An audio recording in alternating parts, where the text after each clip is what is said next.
Good morning students. Concepts of physics में आपका स्वागत है। आज 22 अप्रैल है। कल तक हमने इलेक्ट्रिक फील्ड के लगभग सारे टॉपिक्स को देख लिया है।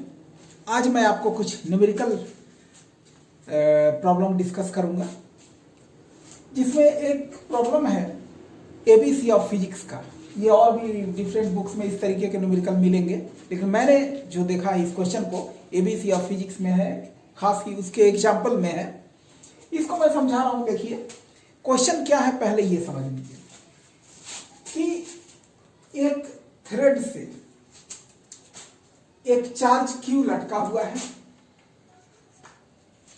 और इस पूरे स्पेस में इलेक्ट्रिक फील्ड का direction from left to right है। यानी कि इस पूरे स्पेस में इलेक्ट्रिक फील्ड का डायरेक्शन इस तरफ है। मान लीजिए इलेक्ट्रिक फील्ड इस तरफ है E, और इस इलेक्ट्रिक फील्ड की वैल्यू दी हुई है। और ये जो थ्रेड से चार्ज लटका हुआ है, इस चार्ज का मास दिया हुआ है 8 मिलीग्राम, यानी 80 मिलीग्राम, यानी 8 × 10⁻² ग्राम। और चार्ज की वैल्यू भी दी ही हुई है। अब आपको यह बताना है, चूंकि आप समझ रहे हैं कि एक पॉजिटिव चार्ज पर फोर्स लगेगा in the direction of electric field, यानी इस चार्ज को आप वर्टिकली लटकाएंगे, लेकिन ये चार्ज जो है वर्टिकल से इंक्लाइंड हो जाएगा, क्योंकि इस पर फोर्स लग रहा है F = Q × E। ये फॉर्मूला फिर बताने की मुझे जरूरत नहीं है कि कोई Q चार्ज अगर E इलेक्ट्रिक फील्ड में रखा हुआ हो तो उस पर फोर्स लगेगा F = Q × E। और ध्यान दीजिए कि इस चार्ज पर चूंकि इसमें मास भी है, तो मास की वजह से वेट जो है वर्टिकली डाउनवर्ड है। यानी आप ध्यान दीजिए, वेट वाला फोर्स वर्टिकली डाउनवर्ड और इलेक्ट्रिक फील्ड वाला फोर्स हॉरिजॉन्टल, क्योंकि इलेक्ट्रिक फील्ड भी हॉरिजॉन्टल है। तो इन दोनों फोर्स को इस थ्रेड में जो टेंशन पैदा होगा वो बैलेंस करेगा, और इस प्रकार ये इक्विलिब्रियम स्टेट में आ जाता है। यानी ये जो थ्रेड है वर्टिकल लाइन से कोई एंगल थीटा बना करके इक्विलिब्रियम स्टेज में आ जाता है। यानी ऐसे केस में ये तीनों force, tension, electric force and weight, equilibrium हो जाते हैं, यानी इनका नेट जो है 0 होगा। और इस क्वेश्चन में कैलकुलेट करने के लिए दिया है कि कैलकुलेट कीजिए what is the tension in the string, and दूसरा चीज दिया हुआ है इसमें, एक तो दिया है टेंशन इन द, दूसरा चीज एंगल दिया हुआ है कि ये एंगल फाइंड आउट कीजिए। तो देखिए इसको हम लोग कैसे फाइंड करेंगे। तो सबसे पहले देखिए, एक चीज मैंने आपको पहले भी डिस्कस किया था। इसको इस तरीके के क्वेश्चन को 3 तरीके से मैंने सॉल्व करके दिखाया था, लैमिस थ्योरम से, ट्रायंगल ऑफ फोर्सेस से, और भी एक तरीका मैंने बताया था। लेकिन आज देखिए इसमें ये एंगल थीटा है, तो यहां भी एक वर्टिकल लाइन बना दीजिए और अल्टरनेट इंटीरियर एंगल यह भी थीटा हो जाता है। वर्टिकल फोर्स और हॉरिजॉन्टल फोर्स में ये एंगल है 90 डिग्री। तो अब देखिए, अगर लैमिस थ्योरम हम लोग इसमें लगाते हैं बाई लैमिस थ्योरम, अब देखिए ये टेंशन, तो टेंशन लिया हमने, तो टेंशन के अपोजिट कितना एंगल है 90 डिग्री, तो साइन 90। दूसरा मान लीजिए हमने ले लिया ये F के अपोजिट कितना एंगल है, F के अपोजिट एंगल, तो ये पूरा एंगल तो 180 है, 180 में से थीटा सब्ट्रैक्ट कर दीजिए, तो ये एंगल होता है आपका साइन 180 - 90। और तीसरा फोर्स वेट है mg, तो इसके अपोजिट एंगल ये पड़ता है 90 + थीटा, साइन 90 + थीटा। अब देखिए यहां पे हमें क्या मालूम है और क्या मालूम नहीं है, उसके आधार पर काम करना है। पहले तो थोड़ा सिंप्लीफाई कर दें, t sin 90 का वैल्यू 1 हो गया, और f के जगह पे हमें डालना है q × ई, और साइन 180 माइनस सॉरी थीटा था ये एंगल 180 माइनस थीटा, तो साइन 180 माइनस थीटा हो गया आपका साइन थीटा, और ये mg साइन 90 प्लस थीटा हो गया कॉस थीटा। तो अब देखिए हम लोग टेंशन कैसे कैलकुलेट कर सकते हैं, Q पता है, E पता है, एंगल नहीं पता है, यानी यहाँ दो, अगर इन दोनों को लेते हैं तो दो अननोन वैल्यू हैं, और अगर इन दोनों को हम लोग लेते हैं तो Q पता है, E पता है, थीटा नहीं पता है, मास पता है, थीटा नहीं पता है, यानी एक ही अननोन है। यानी सबसे पहले आपको ये इन दोनों वैल्यू को लेके चलना होगा। Now QE by sine theta is equal to mg by cos theta. अब देखिए साइन उधर ले जाते हैं, साइन बाई कॉस, तो वो हो गया आपका tan theta is equal to QE by mg।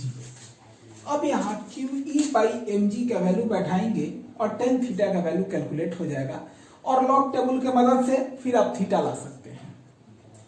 यहां तक देखें, आप इसको सॉल्व करेंगे, लॉग टेबल की मदद से आ जाएगा। एग्जाम में अगर लॉग टेबल नहीं प्रोवाइड होता है तो इसका वैल्यू जो भी आएगा सॉल्व करने के बाद tan को उधर ले जाइए और इसको कर दीजिए tan inverse QE by mg, ये आपका आंसर मान्य होगा।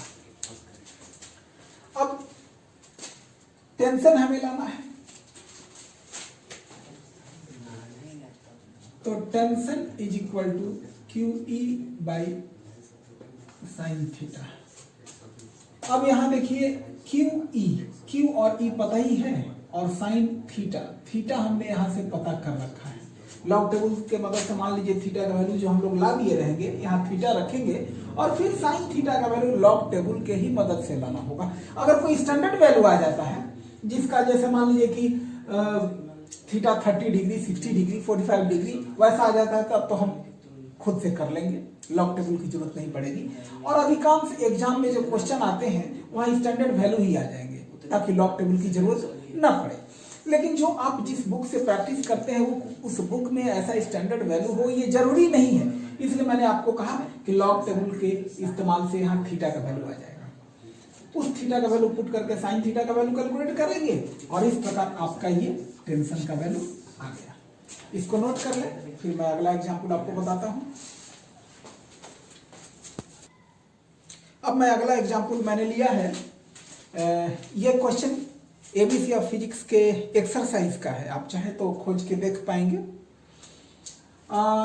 इसमें देखिए मैं क्वेश्चन समझा देता हूं। क्वेश्चन क्या है, एक स्क्वायर है जिसका चारों साइड का लेंथ a है, और इसके 3 कॉर्नर पे पॉजिटिव चार्ज Q रखा हुआ है, आइडेंटिकल चार्ज, तीनों बराबर चार्ज है, और चौथे वर्टेक्स पर इन तीनों चार्ज की वजह से टोटल इलेक्ट्रिक फील्ड आपको फाइंड करना है। अब जरा देखिए, इस Q चार्ज की वजह से पॉइंट C पर इलेक्ट्रिक फील्ड चूंकि पॉजिटिव है तो आउटवर्ड्स इलेक्ट्रिक फील्ड मान लीजिए हो गया E1। इस Q चार्ज की वजह से आउटवर्ड्स इलेक्ट्रिक फील्ड ये हो गया आपका E2। तो यहां देखेंगे इस Q चार्ज से A दूरी पर पॉइंट C है तो इलेक्ट्रिक फील्ड है, और इस Q चार्ज से ही A दूरी पर ही पॉइंट C है, इसलिए यहां भी इलेक्ट्रिक फील्ड उतना ही होगा। ये दोनों इलेक्ट्रिक फील्ड मैग्नीट्यूड में बराबर होंगे, इनका डायरेक्शन अलग अलग होगा। तो रिजल्टेंट इनका जो है, इन दोनों का रिजल्टेंट आएगा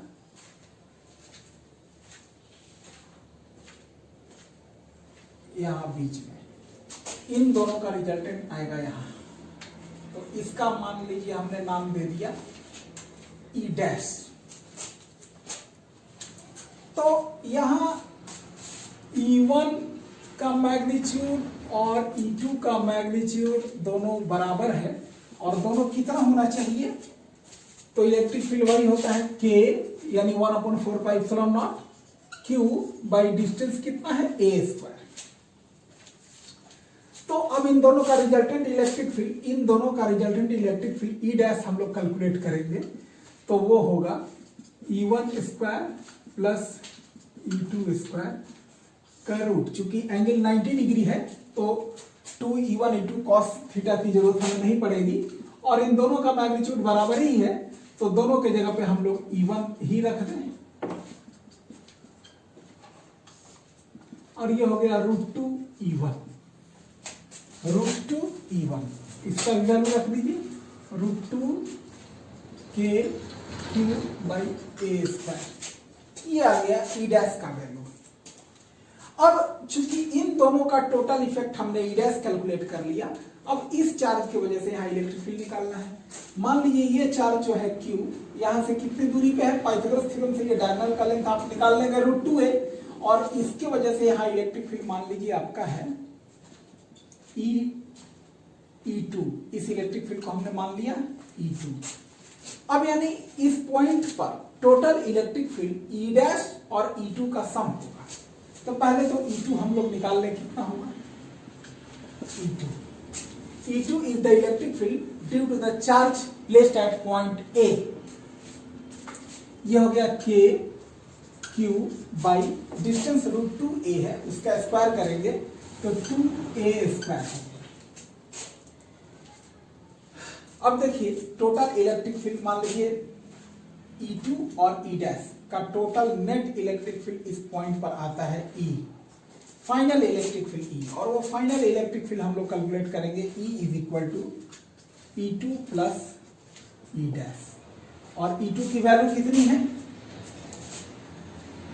2 है, तो लिखिए 1/2 के क्यू बाई ए स्क्वायर, ये E2 की वैल्यू हो गई, प्लस E डैश की वैल्यू लीजिए, E डैश की वैल्यू √2 के क्यू बाई ए स्क्वायर। अब इसमें कॉमन कितना आ गया 1/2 प्लस √2, और ये बच गया कॉमन आ गया के क्यू बाई ए स्क्वायर। अब इसमें अगर इसके वैल्यूज दिए हुए होंगे तो बस वैल्यू हमें पुट करना है और आंसर लाना है, चाहे तो और थोड़ा सिंप्लीफाई कर सकते हैं, मुझे इससे आगे बताने की जरूरत नहीं है। इसको देख लें और बुक में इस क्वेश्चन को खोज के आप सॉल्व करके आंसर भी मिला लेंगे। अब देखिए मैंने 2 न्यूमेरिकल आपको बता दिए, अब आगे आपके टॉपिक में है electric field due to an electric dipole. उसके न्यूमेरिकल आप लोग आज ट्राई करेंगे, वो बिल्कुल इजी होता है, जो फॉर्मूला आया उसी पर है, आप सॉल्व करेंगे, फिर मैं आगे डिस्कस करूंगा। और उसके बाद एक टॉपिक है a torque on an electric dipole, torque on electric dipole, जो कल मैंने आपको टॉपिक बताया था। वो भी सारे न्यूमेरिकल वैसे ही हैं कि फॉर्मूला पे पुट कीजिए और आंसर लाइए। तो मेरे ख्याल से आज आप ज़्यादा से ज़्यादा काम कर सकेंगे। मैं फिर कल आपसे बात करता हूँ। धन्यवाद।